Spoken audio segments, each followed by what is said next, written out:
আজি আমাৰ স্কুলত একেলগে কাম কৰা শিক্ষয়িত্ৰী হিমাক্ষী ডেকাৰ জন্মদিন আছিল আৰু সেয়েহে তাই জন্মদিন বুলি আমাক চাওমিন আৰু যিয়ে নাখায় মমো খোৱালে।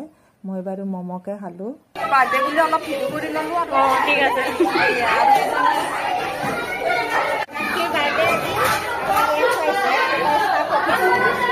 হিমাক্ষী, তোমাক জন্মদিনৰ অশেষ শুভকামনা জনালোঁ। তুমি কুশলে থাকা, তোমাৰ সকলো সপোন দিঠকত পৰিণত হওক, তাকে ভগৱানৰ ওচৰত আজি তোমাৰ জন্মদিনৰ দিনা প্ৰাৰ্থনা কৰিলোঁ।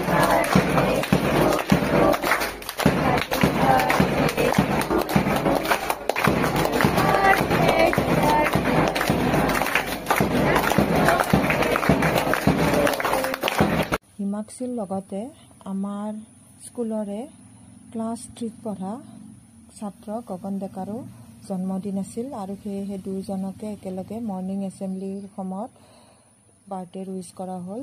দুয়োজনৰে উজ্জ্বল ভৱিষ্যত কামনা কৰিলোঁ আৰু এয়া অকণমান দেখাবলৈ লৈ